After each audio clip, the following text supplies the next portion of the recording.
el doctor Mariano Alfredo Olivera nos irá a contar la historia de la colifata. ¿Cómo llegaste a empezar a interactuar con los hermanos Colifato? En el año 90, hace ya, van a ser 34 años, empecé a ir como voluntario al hospital Borda. Ajá. Estaba cursando la primera materia de la carrera de psicología. Venía de trabajar en el Plan Nacional de Alfabetización. Uh-huh. Y yo ya sabía que existía un grupo en el Borda que se llamaba Cooperanza, Uh-huh. porque había leído cosas de Alfredo Moffat. Alfredo, el profesor, nada menos. Sí, y sabía, bueno, que se reunían ahí en el hospital. Había leído también algunas cosas de Enrique Pichón Rivière, Uh-huh. que era un psicoanalista que trabajó también dentro del hospital. Y bueno, y empiezo a ir como voluntario a un grupo, Cooperanza, que trabajaba con talleres artísticos. Uh-huh. Entonces, ese fue mi primer contacto con la ternura de ese grupo que permitía que cada sábado personas que estaban internadas se conecten con lo que llamaban, ¿no?, la gente de la afuera, el mundo de la afuera, que se metía adentro. Y bueno, siendo muy joven, comienzo a ir, y como notaba cualquiera que iba en esa época, imagínense, el Hospital Borda tenía más de 1.300 camas, y la gente, el promedio de internación era mayor a los 10 años. Entonces era una pequeña ciudad dentro de una inmensa ciudad, con gente que había perdido el vínculo con el mundo exterior. Entonces la pregunta era, ¿qué se puede hacer para no solamente ayudar a disminuir el sufrimiento, sino también para conectar un mundo con el otro? Uh-huh. Y trabajar los prejuicios que existían y que existen aún hoy respecto de la locura. Así que así fue, empecé como voluntario. Recién 9 meses después de estar como voluntario, se me ocurrió la idea de la radio, Uh-huh. que comenzó como un pequeño espacio dentro de una FM comunitaria, donde se pasaban los cassettes Sí, sí, sí. de lo que eran las reuniones que se daban en el jardín. Y bueno, con esa metodología, que era reunirse en los patios de un psiquiátrico, hablar de lo que ellos quisiesen hablar, debatir, escucharnos, elegir algunos pedacitos, hacer ediciones muy rudimentarias. En esa época no había internet, tampoco edición por computadora, sino que era trabajar con una doble casetera e ir extrayendo pequeños momentos y salir al aire por una FM comunitaria. Nos dimos cuenta enseguida que si salíamos en una, podíamos salir en 2, en 3, en 10, y cuando nos quisimos dar cuenta, había ya entre 40 y 50 radios de Argentina que difundían lo que en esa época llamábamos los micros de la colifata. Quiero saludar a otro doctor que está en la provincia de Córdoba, que quiere compartir estos minutos, que no sé si lo conocerás, es un destacado psiquiatra, psicólogo y cirujano, que es el doctor Carlos Cornaglia. Buenas tardes, doctor. Hola, Enrique, buenas tardes. Un gusto escucharte y estoy escuchando muy atentamente lo de mi colega, con quien se nota que nos une una época y ciertos caminos comunes, incluido lo de Moffat y lo de Pichón Rivière.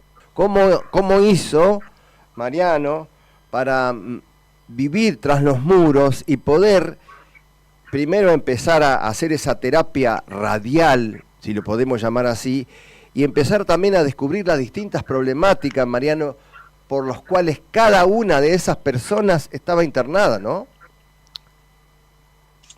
Bueno, en esa época el Hospital Borda era un hospital nacional. Uh-huh. Había gente de todas las provincias, bueno, con múltiples problemáticas, también con múltiples diagnósticos. Uh-huh. Pero a mí lo que me interesaba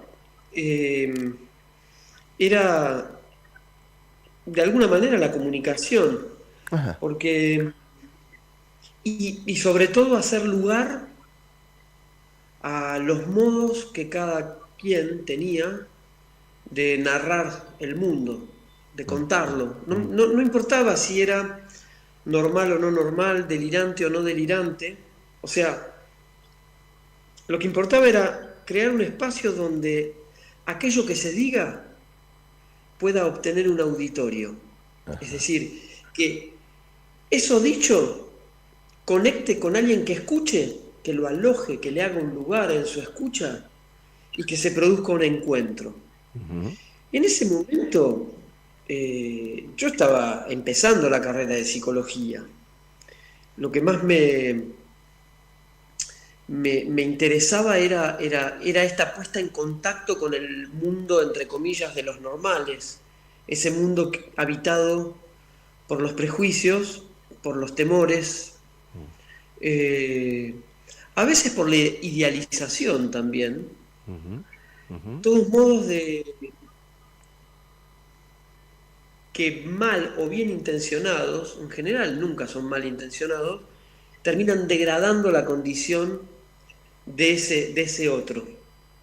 Pero lo que nos fuimos dando cuenta y fuimos descubriendo en esta especie de tejido que íbamos creando, porque como les dije, se grababa en el hospital, después en la semana yo realizaba un trabajo de montaje o de edición muy rudimentario, tratando de respetar que por lo menos aparezca un poquito de cada uno que había hablado, tratando de no transformar tampoco el sentido de aquello dicho, pero sí facilitar que se puedan contactar con los oyentes. Y los oyentes, imagínense, ¿no? En esa época era muy novedoso, no existía algo parecido. Uh-huh. Entonces, la gente de repente escuchaba por radio discursos de otras personas que decían cosas que quizá ese oyente tenía ganas de decir. Uh-huh. Entonces ahí ya se producía un primer hecho que auspiciaba un encuentro. Y empezaban los mensajes de oyentes. Lo que hacíamos, lo que yo hacía y las radios retransmisoras hacían era grabar todo llamado de todo oyente. Uh-huh. Y al sábado siguiente, como un chasqui de la comunicación, me aparecía en el hospital con esos pequeños fragmentitos de mensajes que venían de otra localidad, de otro lugar. Entonces, quien había hablado el sábado anterior se daba cuenta que lo que decía tenía algún tipo de resonancia en alguna otra persona. Uh-huh. Y ya eso generaba un interés por el presente, incluso una expectativa. Digamos, había una espera en un lugar para gente desesperada. Y bueno, y después empezamos a pensar, bueno, ¿de qué se trata esto, no? Y así fue como lentamente se fue constituyendo como parte de un proceso terapéutico, pero también como una herramienta para trabajar las dificultades que tenemos como sociedad para relacionarnos con todo aquel que se nos presenta a priori como distinto. Lo que había en el Borda era, y si lo pensamos desde ahí, había una especie de producción sincrética Correcto. del discurso, porque imagínense, había gente que venía del Chaco, otro venía de Ushuaia, el otro del centro de la provincia de Córdoba, y cada uno con su cultura, portando lo propio de su comunidad pero al estar encerrado, chocando y encontrándose con otras culturas. Además de aquello que tiene que ver con, si se quiere, la dimensión psicopatológica, que haría de esos discursos un modo, digamos, una gramática que no es la que comúnmente solemos escuchar. Y estos encuentros eran muy interesantes. Estamos hablando con el doctor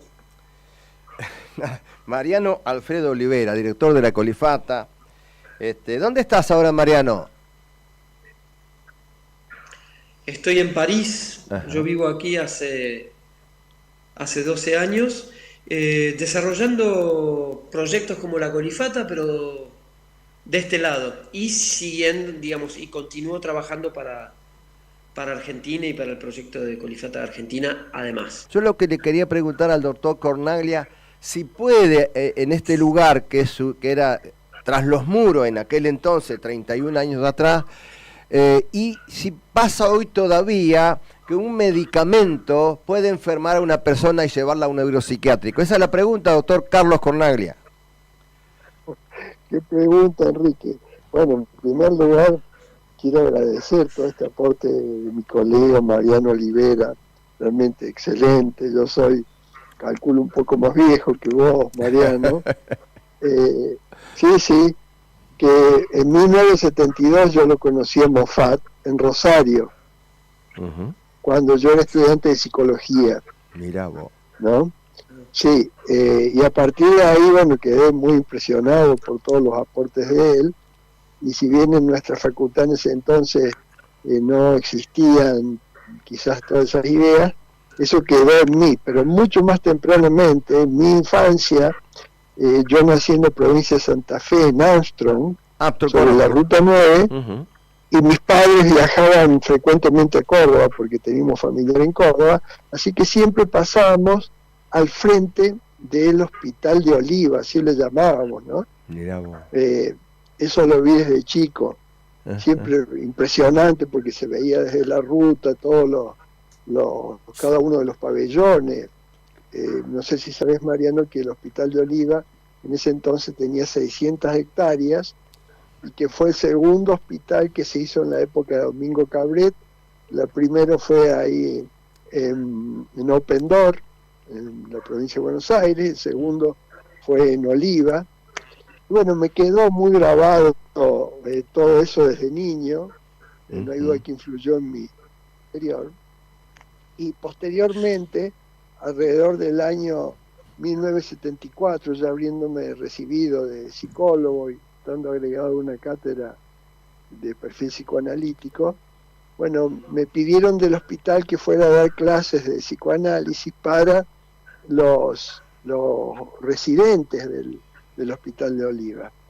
Así que ahí comencé a entrar al hospital y bueno, y había una distancia enorme entre el psicoanálisis freudiano de aquella época y lo que se podía aplicar en el hospital, así que tuve que ir reformulando todas mis ideas. Pero después, en el año 80, yo me fui de Argentina a Alemania, trabajar en la Universidad de Heidelberg, en la clínica psiquiátrica de la Universidad de Heidelberg, y bueno, y ahí vi otra condición de las personas con problemas psiquiátricos, porque en Oliva las personas no tenían ni ropa, eran maltratados, castigados, todo lo peor que se le puede hacer a un ser humano se le hacía ahí, incluso hacían experimentos de cirugía experimental con los pacientes. Qué locura. Es lo terrible. Había en ese momento alrededor de 1.800 pacientes internados. Bueno, todo eso me conmovió mucho, y cuando yo en Alemania empecé a ver que los pacientes tenían otras condiciones totalmente diferentes, que yo no los podía distinguir si eran locos o no locos, porque estaban vestidos igual que nosotros, mientras que en Oliva eran poco menos que vestidos con harapos.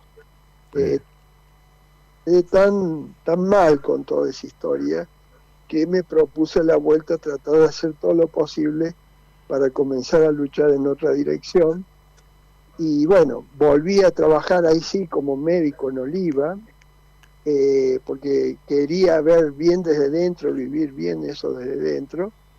Y fue en esa instancia que me llaman de la provincia de Río Negro para que me hiciera cargo de la Dirección de Salud Mental, en aquel entonces la jefatura de salud mental en Río Negro. Ujú. Y bueno, y ahí comenzamos a gestar otra historia.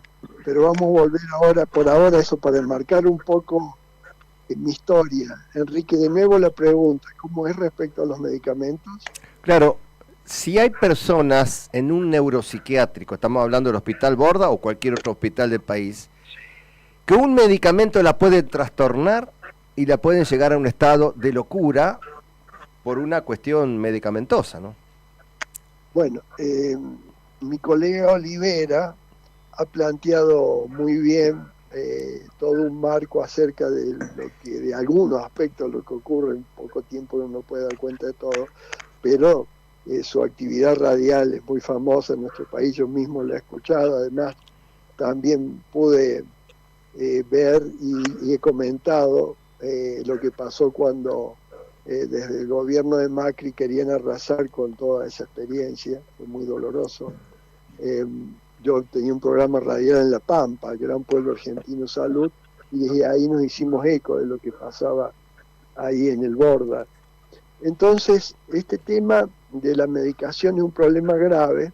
En este momento, en general, en la mayor parte de los países, hablo de Occidente, de Oriente conozco algo, pero no tanto, de Occidente se emplean los psicofármacos, llamados psicofármacos, en el tratamiento de personas con diversos problemas psiquiátricos. El problema, y esto probablemente Mariano lo debe conocer bien también porque él está en Francia, que la forma en que se aplican los fármacos, por lo menos lo que yo conocí, donde trabajé en Alemania y Suiza, es muy diferente a lo que ocurre en nuestro país. El ejemplo más notorio es el clonazepam, el clona tan famoso en nuestro país, que fue fabricado originariamente en Suiza por la empresa Roche, y la única indicación que tiene el clonazepam en la Comunidad Económica Europea es para trastornos epilépticos severos. Y en nuestro país el clonazepam se da a cualquier persona internada en los lugares psiquiátricos privados o públicos, o a cualquier persona que está ambulatoria o cualquiera que no puede dormir, etcétera, etcétera. ¿Qué quiero decir con eso? Que las grandes firmas productoras de fármacos, que son europeas y estadounidenses, se aprovechan de nuestra legislación, de nuestros sistemas políticos, porque eso no lo pueden hacer. En Suiza ni en la Comunidad Económica Europea no pueden vender el clonazepam para aplicarlo a cualquiera, como ocurre en nuestro país y en los países del tercer mundo. Entonces, que la medicación llamada psiquiátrica pueda ser aplicado en ciertos problemas de salud humano que llamamos problemas mentales, hoy en día es en general aceptado, y yo mismo trabajo, mi trabajo como psiquiatra, no solamente como psicólogo, en la aplicación de cierto tipo de productos farmacéuticos, porque esos son, pero con ciertas diferencias porque no comparto la aplicación a mansalva de los productos farmacéuticos, como seguramente lo ha visto Mariano en el Borda, y tal vez en algunos lugares de Francia también. Yo he conocido algo de París en el Hospital Esquirol y en Santana, he estado oportunamente por allá por la década del 80. Pero las diferencias con nuestro país en la aplicación de fármacos, de psicofármacos, era muy diferente.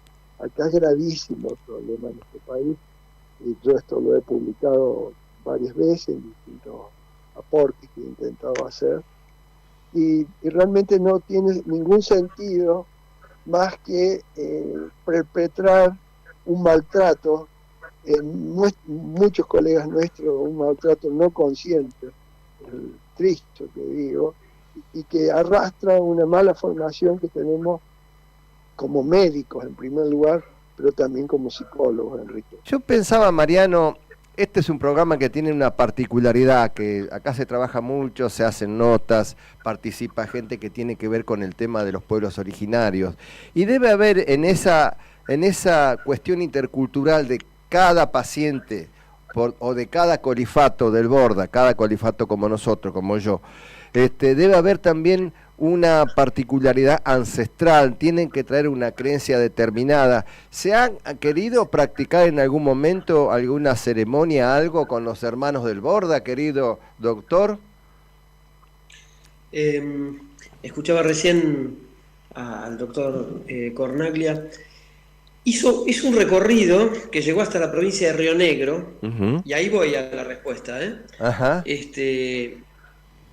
Unos pocos años después, o posiblemente durante la presencia del doctor, se aprueba una ley, la ley 24, que derivó en lo que fue la llamada ley de desmanicomialización, que cerró el psiquiátrico de Allen, un psiquiátrico chico del interior de la provincia de Río Negro, y se intentó reemplazar por todo un sistema comunitario de atención en salud mental muy interesante. Es decir, el recurso frente a situaciones agudas, digamos, o de dificultad, digamos, y de dolor, se multiplicó, se amplió a otras posibilidades de atención. Entonces, cuando había una crisis, se internaba y se interna en hospitales generales, y luego todos los equipos de salud están ahí para acompañar a estas personas en el seno de su comunidad. Bueno, podríamos hablar horas de todo esto, pero el enfoque empieza a ser multidisciplinario, trae nuevos elementos para abordar la problemática, tales como, el acceso a derechos, el acceso a la posibilidad de estar cerca de los afectos, al trabajo, a la vivienda, etcétera, etcétera. Uh-huh. Entonces, si la idea es que haya una atención frente a la emergencia de un dolor profundo, de una enfermedad, de un sufrimiento, etcétera, que esto no implique la separación para siempre de lo que es el entorno. Claro, claro. En el hospital, cuando empecé a ir al hospital había una persona, Ever Beltrán, que venía de Punata, Bolivia, y hablaba español y hablaba quichua. Actualmente Ever falleció, uh-huh. Y en el lugar donde los sábados se hace la colifata, otro integrante de la colifata le hizo una estatua. Y cuando Ever lo que hacía era todos los sábados cerrábamos la radio con el momento boliviano, con todo un ritual de la Pachamama. Uh-huh. Y actualmente estamos desarrollando, el doctor hablaba, ¿no?, de la situación de pobreza extrema en los grandes psiquiátricos, ¿no?, la cuestión de los harapos. Uh-huh. La mayoría de la población con la que nosotros trabajamos está en una situación de extrema pobreza. Desde la colifata, con mucho trabajo y con mucho esfuerzo, logramos que se les pueda sumar a quienes participaban de la colifata la pensión por discapacidad, más un salario social complementario, más desarrollos económicos inclusivos que venimos haciendo desde hace 3-4 años, que tienen que ver con promover un mundo ecológico, del orden del cuidado, donde los integrantes de la colifata en talleres investigan qué emprendimientos hay en Argentina llevados adelante por otros grupos en situación de precariedad o de vulneración, uh-huh, o de vulnerabilidad, uh-huh, y que aquello que produzcan lo hagan cuidando los vínculos y cuidando las relaciones humanas. A ellos se les compra, y con 2 trailers que tiene la colifata, de manera itinerante en la ciudad se venden, por ejemplo, frutas y verduras sin agrotóxicos, compradas a campesinos de modo directo. Uh-huh. Y una de esas unidades se llama Everdulería Sí Hermanito, que era lo que decía Ever, en honor a nuestro hermanito boliviano Ever, donde los clientes cuando acceden a comprar frutas y verduras que son saludables, a través de un código QR en el packaging de esas verduras, ven toda la trazabilidad de ese producto. ¿Y quiénes le cuentan esa trazabilidad? Los pacientes del Borda. Digamos, aquellos que se supone carecen de salud son los que le traen al cliente, al ser humano de la vía pública, productos que tienen que ver con la salud. Y eso es una manera también de intervenir respecto de las significaciones sociales imaginarias, el imaginario, lo que nos imaginamos de aquellas personas con padecimiento psíquico. Y es un modo también donde los participantes de la colifata ganan dinero, salen de la indigencia, y no solo eso, sino que ponen en valor procesos productivos de terceros. Es decir, que en vez de pensar como peligroso para sí y para tercero, que es el paradigma que define la locura, si se quiere, o el momento de la internación, nosotros desarrollamos un proyecto que se llama Productivos para sí y para terceros. Bárbaro. Estamos hablando con el doctor Mariano Alfredo Olivera, psicólogo, fundador y director de LT22 Radio La Colifata. Y tenemos otro colifato en Córdoba, que es el doctor Carlos Cornaglia, psicólogo, psiquiátrica, médico cirujano. ¿Cómo va la conversación, doctor? Una reflexión. Bueno, yo creo que esta cuestión de la colifata viene muy apropiadamente a lo que somos los seres humanos. El dicho popular lo dice, de poeta sabio y loco todos tenemos un poco. Nada más que los que nos creemos sanos atribuimos a los locos, entre comillas, toda la locura. Es una buena manera de manejar nuestra propia locura, ¿no? Esa gran poetisa que fue Pizarnik escribió sobre una sala psiquiátrica unas cuestiones extraordinarias, ¿no? Y todo lo que nuestro colega ha hecho con la colifata, bueno, da cuenta de esa capacidad que tenemos los seres humanos aún en la locura. Y las locuras más grandes del mundo no la han desarrollado los seres humanos que están en los psiquiátricos, sino los grandes dictadores y destructores de la vida humana, como Hitler, para mencionar algunos, o los militares de nuestras diversas juntas y gobiernos. Yo quería hacer una aclaración al colega respecto a lo de Río Negro. Lo escuchamos atentamente, doctor, lo escuchamos.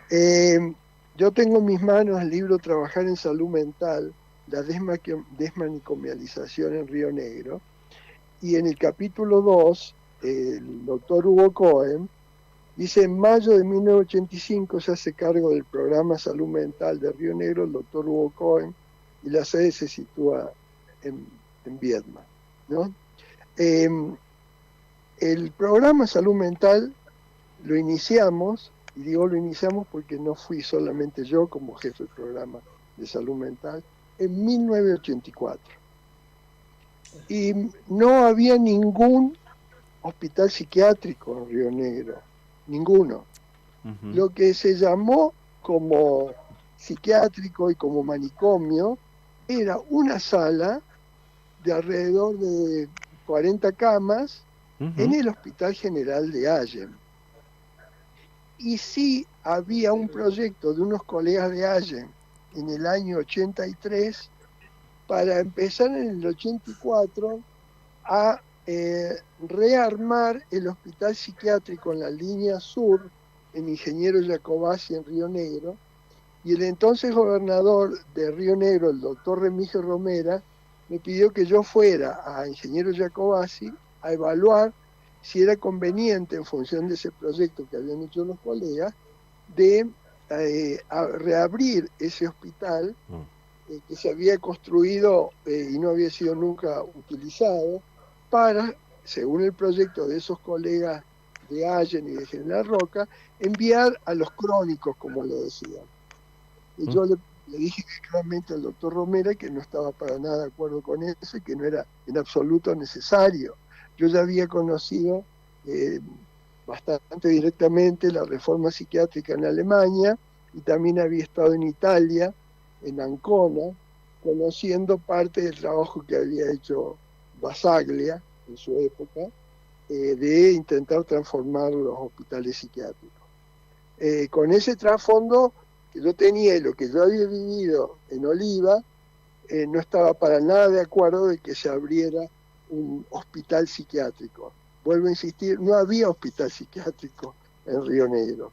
Y esa transformación la iniciaron colegas de Río Negro junto con mi trabajo en la jefatura de salud mental, entre ellos el doctor Jorge Pellegrini, el doctor Luis Di Giacomo, que hasta hace poco era diputado nacional por Río Negro, y todo un conjunto de colegas de diversas profesiones, que entre ellos Liliana Ingold y el doctor Miguel Vera, quienes fuimos transformando lo que después el doctor Hugo Cohen señala como comenzando en mayo de 1985. No fue así, no había ningún hospital psiquiátrico en Allende. Eso lo tengo que aclarar, está publicado, yo lo he publicado en diversos medios también, tal vez el colega no lo conocía, pero bueno, después con mucho gusto yo puedo comunicarle toda la información respectiva. Quiero comentarle... Volviendo a la cuestión... Sí, perdón, adelante. A la cuestión actual, la situación que el colega conoció muy bien ahí en el Borda y seguramente en otros lugares en Buenos Aires, lamentablemente continúa en nuestro país en las clínicas psiquiátricas. Y hay toda una corriente que se opone a la ley de salud mental, que con todas las limitaciones que puede tener, y en eso sí Hugo Cohen desarrolló una tarea muy positiva con el tema de la ley de salud mental nacional, se quieren oponer porque todo esto implica un negocio muy lamentable en base a explotar la locura de los seres humanos de parte de la industria farmacéutica y de parte de nuestros gobiernos que hacen muy poco al respecto. Eso, Enrique. Qué bárbaro. Estamos hablando con dos profesionales de alta gama, nada menos. Yo quería hacerle un comentario Bueno. mío. En el año 1988, 88, ahí en Carmen de Patagones hizo un trabajo, ahí surge la etnopsiquiatría con el doctor Arturo Alfredo Félix, médico psiquiatra, que hizo un trabajo muy interesante, que no es para charlarlo ahora, sobre... ¿Con quién? ¿Con quién? El doctor Arturo Alfredo Félix. Claro, con Arturo, por supuesto, claro. Él trabajó mucho con una mache ahí, con la Dominga Por Ñancufil. supuesto. Sí, yo estuve con Arturo y con la Machi y aprendí mucho de ellos dos. Bueno, eso que yo también he estado participando ahí, doctor. ¿Cuántas colifatas hay en el mundo ya, Alfredo? Y ya es imposible de contarlas. Hace 15 años hablábamos de 48 y demás. Aquí en Francia hay más de 25, 30 como mínimo. Existen colifatas en Suecia, en Rusia, en Italia, en Portugal, en España, en Francia, en Costa Rica, en México, en Uruguay, en Chile, donde se les ocurra. Incluso llegamos hasta China hace unos años, pero bueno, ahí no prosperó el hecho de hacer una radio de estas características. Pero el modelo de colifata se está replicando en muchas partes del mundo. Y entre otras cosas es también por la tarea de gente que fue abriendo caminos, ¿no? Porque cuando hablaba el doctor recién, yo no sabía lo de Allen, es parte de un discurso que circula en nuestros medios, digamos. Recién me ausenté porque fui a buscar el libro. Hace 3 días tenía en mis manos el libro del que hablaba el doctor recién. Y entre otras personas nombró a Pellegrini. Pellegrini después hizo toda una tarea de transformación de atención psiquiátrica en la provincia de San Luis. Así que, bueno, sí existen experiencias como la colifata en muchos lugares del mundo. Aquí en París digamos, la primera experiencia en Francia fue en el 2001, con la radio Leon D, de un hospital de día de Toulouse. Nosotros nos mandaron a buscar en el 2008 para dar una formación para la creación de una radio en salud mental en París, que fue el Radio Citron. Después yo trabajé como responsable de ello. Y bueno, hay una herramienta que es la radio que evidentemente produce algún tipo de resonancia en contextos culturales muy distintos. Y muchas de estas experiencias ya han pasado las 2 décadas. En el caso de la Colifata, ahora en agosto va a cumplir 33 años ya. 33 años. Sí. Titánica tarea, Alfredo. Hermosa tarea también. Es cierto que es, pero hermosa porque se trata de una herramienta que produce situaciones de encuentro muchas veces absolutamente inesperadas. Es decir, es como un laboratorio que se prepara para aquello que emerja, para aquello que aparezca en situación. Y en muchos casos esas pequeñas satisfacciones que es burlar destinos que estaban condenando a personas, o a una, si se quiere, sí. a una internación de por vida, y de repente estas personas pueden no solo recuperar su voz, sino también gozar el día a día, y en algunos casos cosas muy delirantes y geniales como viajar por el mundo. Nosotros el otro día estaba haciendo una cuenta con la Colifata, más de 26, 27 pacientes salieron de Argentina, es decir, viajaron por distintos países del mundo en las invitaciones, ¿no?, que hemos recibido. Eso en términos de transformación de atención de la psiquiatría no significa nada, pero en términos de esas pequeñas burlas a destinos que condenan al ostracismo y a esa cosa chata e indigna, transformada en vida y en multiplicación de eso, porque además el proyecto Colifata da lugar a múltiples inventivas o iniciativas de la comunidad. Eso también es muy conmovedor. Quiero un mensaje final del segundo de cada uno de ustedes para terminar. Yo simplemente muchas gracias por este tiempo. Una alegría haber conectado con el doctor Cornaglia y contigo. Saludos a la audiencia y bueno, nos vemos pronto por ahí haciendo nuevas locuras. Otra vez, doctor Cornaglia, final. Mariano, es un gusto haberte escuchado por este medio y muy agradecido por todo lo que has hecho con la Colifata, y que continúe ese proyecto como lo está recién diciendo. Muchísimas gracias, Enrique, por la invitación, y bueno, hasta cualquier momento. Que estén muy bien los dos y toda la audiencia.